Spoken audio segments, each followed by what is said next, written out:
That's Rod Serling introducing an episode of The Twilight Zone more than half a century ago. Starting tomorrow, the show is back in an all-new series on CBS All Access. Somewhere in a CBS film vault, for more than half a century, there sat a quarter-hour of television that almost nobody was allowed to see. It wasn't seized by the FBI. It wasn't destroyed in a fire. It wasn't lost the way so many pieces of early television were simply erased and taped over. It was worse than that, in a way. It was deliberately, quietly, permanently benched. Pulled after a single broadcast and never sent out again. Not into reruns, not into syndication packages, not into the late-night marathons that turned a moody little anthology show into a cultural institution. For 55 years, if you wanted to see this episode of The Twilight Zone, your only real options were a bootleg tape traded hand-to-hand among collectors, or a rumor. Then, on a January night in 2016, it played on cable television again as if nothing had ever happened. No warning label. No history lesson. Just there in the schedule, like it had never been gone at all. Tonight we're going to talk about why it disappeared, what it was actually about, and why the story sitting inside those 25 minutes might be more uncomfortable to watch now than it was in 1964. To understand why one episode of The Twilight Zone became too dangerous to air, you first have to understand what kind of show it was trying to be in the first place, because on paper, it shouldn't have worked at all. Rod Serling was already a respected name in television by the time The Twilight Zone premiered on CBS on October 2, 1959. He'd built a reputation writing serious, socially minded teleplays for the anthology dramas of the 1950s, the kind of prestige live television that won Emmys and made critics take the medium seriously. But Serling kept running into the same wall over and over: sponsors. Every time he tried to write honestly about race, about bigotry, about the uglier corners of American life, some nervous executive or skittish advertiser would step in and file the edges off until the point disappeared. Words got changed. Settings got moved. Characters got softened into vagueness. It was, by his own account, an exhausting and demoralizing way to make art. So Serling tried something different. Instead of writing directly about the world, he built a show about a doorway out of the world. A strange, foggy dimension of sight and sound and mind, populated by aliens, ghosts, robots, time travelers, and ordinary people who'd wandered somewhere they didn't belong. It was pitched as pure entertainment, a genre curiosity, harmless science fiction and fantasy for a Friday night audience. And because it looked harmless, the network let Serling get away with things a straight drama never could have. A story about a small town that turns on a strange visitor could quietly be a story about mob mentality and scapegoating.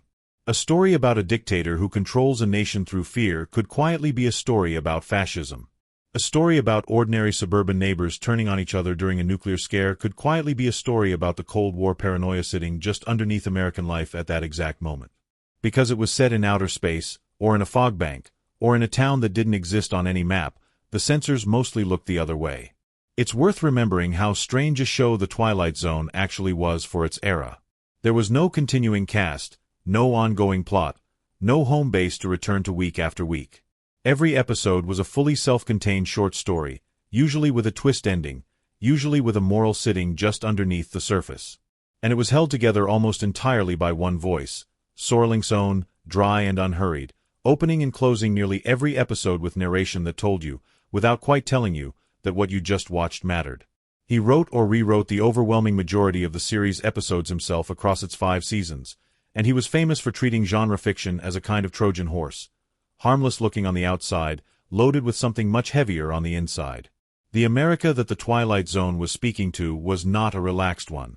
This was a country living through the paranoia of the nuclear age, still shaking off the aftershocks of McCarthyism, watching the civil rights movement gain momentum on the nightly news, and quietly aware that the post-war prosperity everyone kept talking about hadn't actually reached everybody equally.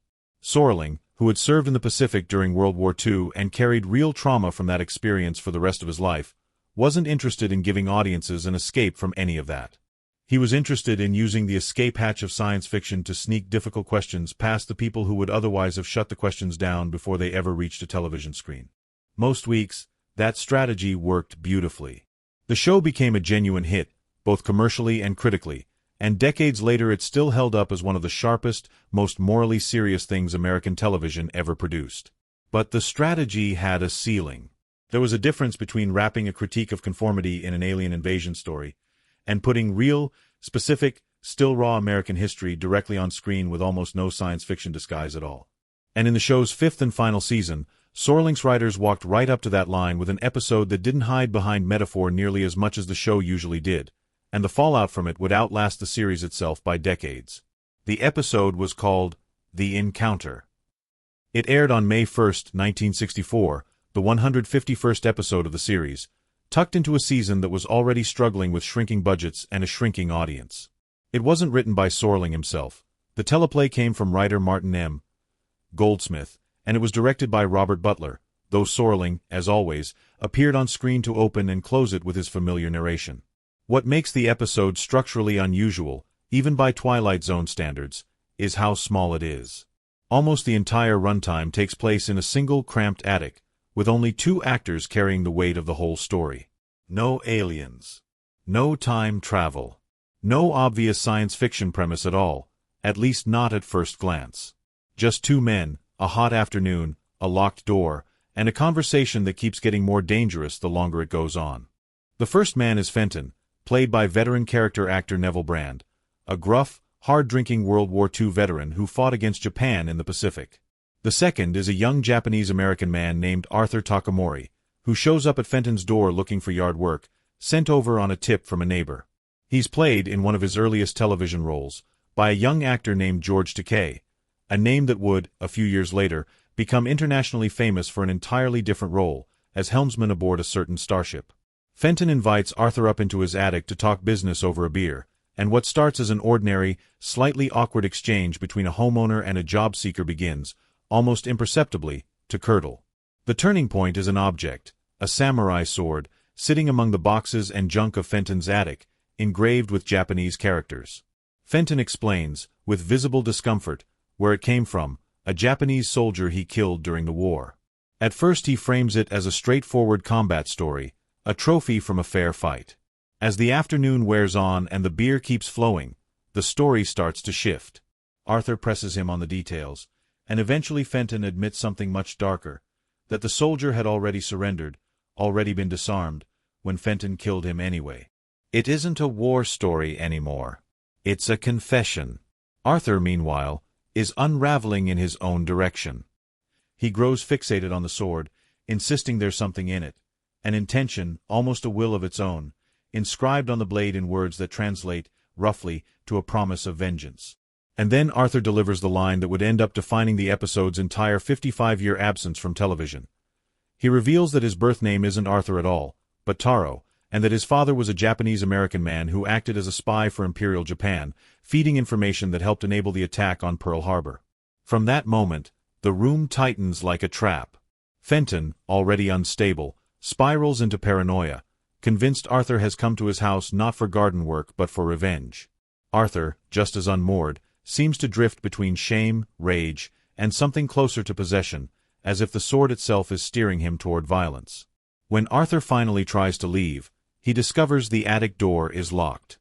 There is no ghost, no monster, nothing recognizably supernatural in the way the show usually delivered its twists. Just 2 damaged men, sealed in a small hot room together, each one carrying a war that never actually ended for either of them, and the episode moves toward a violent, tragic conclusion that leaves no one in the story, and arguably no one watching, feeling like anything has been resolved. It's a genuinely uncomfortable 25 minutes of television, and not simply because of where it ends up. It's uncomfortable because of how deliberately it refuses to let the audience pick a side. Fenton is not written as a noble war hero telling a rough-edged but ultimately sympathetic story. He's written as a man consumed by guilt for something close to a war crime, whose racism toward Arthur is present from almost their first exchange. Arthur is not written as a straightforward victim either, at least not once his monologue about his father lands.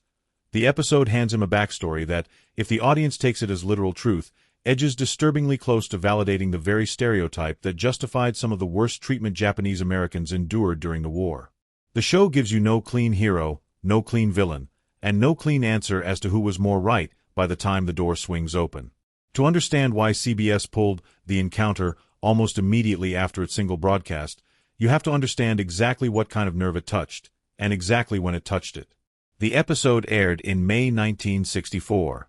That timing matters enormously. The United States government had, by 1964, still not formally reckoned with one of the most sweeping violations of civil liberties in its own 20th century history: the mass incarceration of Japanese Americans during World War II. In the panic that followed the attack on Pearl Harbor, more than 100,000 people of Japanese ancestry living on the West Coast, the overwhelming majority of them United States citizens, were forced from their homes, their businesses, their farms, and their schools, and relocated into guarded camps for the duration of the war.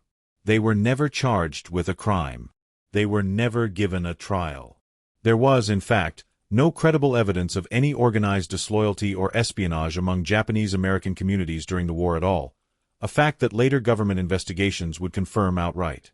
The internment was driven by wartime hysteria and by racial prejudice that had existed on the West Coast long before Pearl Harbor gave it an excuse.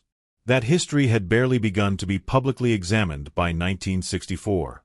It would be another 24 years, in 1988, before the United States government formally apologized for the internment through the Civil Liberties Act, acknowledging in writing that the policy had been driven by race prejudice, wartime hysteria, and a failure of political leadership, not by any genuine military necessity.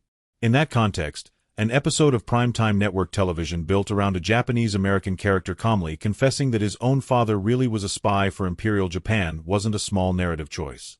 It landed directly on top of the exact justification that had been used to strip more than 100,000 American citizens of their freedom without trial, and it did so at a moment when the country had barely started to admit that the justification had been false. The reaction was immediate and sharp. Letters and complaints poured into CBS, many of them specifically from Japanese American organizations and Asian American civil rights advocacy groups, objecting to the way the episode framed loyalty and treachery along ethnic lines. There was also a wider geopolitical backdrop pressing on the moment. The episode aired just as the United States was escalating its involvement in Vietnam, once again asking American audiences to think about the enemy in explicitly Asian terms, which only sharpened how loaded the episode's central plot point felt to viewers watching it in real time. Whatever nuance the writers might have intended, and there is a real argument that Goldsmith's script was trying to critique wartime racism on both sides of the room rather than endorse it, the plainest reading of the Japanese-American character's father really was a Pearl Harbor spy was, for many viewers, simply too close to the exact lie that had already caused real, documented harm. CBS's response wasn't to defend the episode, explain its intentions, or open any kind of public conversation about what it was trying to do. It was to make the problem disappear. The encounter was pulled from the syndication package that sent the rest of the series out to local stations for reruns through the 60s, 70s, and 80s. It became, and remains to this day, the only episode of the original Twilight Zone series that was broadcast exactly once during its entire run before being withdrawn. Not merely delayed, not merely skipped over a few times, but functionally erased from circulation for over half a century. It didn't appear in the classic television marathons that turned other Twilight Zone episodes into cultural touchstones. It wasn't included when the show made its way onto home video in the following decades, long after it had already resurfaced. For most people, even devoted fans of the series, the encounter existed only as a rumor, a title on an episode list with no accompanying footage, whispered about the way collectors whisper about lost films. What makes the story more complicated, and honestly more interesting, than a simple case of a racist episode getting canceled is the ambiguity sitting right at the center of it. The episode isn't really asking the audience to believe Arthur's father was guilty. It's deliberately unclear whether Arthur's confession is even true, or whether it's a story he was told, a story he's testing on Fenton, a story he half believes because of what growing up as the child of internment did to his sense of self. Fenton, meanwhile, is never once framed as the story's moral center. If anything, he's presented as more unstable and more dangerous than Arthur throughout. But nuance rarely survives contact with a live wound, and in 1964, this particular wound in American history was still wide open. CBS wasn't equipped, or willing, to defend an ambiguous story about a genuinely ugly piece of the country's recent past. It was easier to make the whole thing quietly disappear. There's a detail about the encounter that gives the whole episode a different weight once you know it, and it has nothing to do with the plot on screen. It has to do with who was standing in that attic playing Arthur Takamori. George Takei, decades before most of the world knew him as Sulu on Star Trek, and long before he became one of the most visible public advocates for remembering the internment era honestly, had lived through it himself as a small child. Takei was around 5 years old when armed soldiers arrived at his family's home in Los Angeles and gave them a matter of minutes to gather whatever belongings they could carry. His family was first sent to a temporary holding facility at the Santa Anita racetrack, where families were housed in converted horse stalls, before being transferred to the Rower War Relocation Center in the swamps of Arkansas, one of 10 permanent camps the government built to hold Japanese-American families for the duration of the war. Later, the family was moved again, to the Tule Lake Camp in California, one of the harsher and more heavily guarded facilities in the system, after Takei's father refused to sign a loyalty questionnaire he considered insulting and coercive. Takei has spent much of his adult public life describing what that experience actually felt like from a child's perspective: armed guards pointing rifles at a family that had committed no crime, barbed wire fences, watchtowers, and a slow unraveling of everything his parents had built, followed by years of trying to rebuild a life in a country that had just told them, in the most concrete way possible, that their citizenship didn't fully protect them. Knowing that history changes how you watch Takei stand in that attic set in 1964, playing a character forced to say, out loud, on network television, that his father really had been a traitor, the exact accusation that had been leveled, without evidence, against Japanese-American families across the entire West Coast, families like his own. It's not hard to imagine why the completed episode landed so differently for Japanese-American viewers than it might have for anyone else tuning in that night. The show wasn't asking a hypothetical question about disloyalty in the abstract.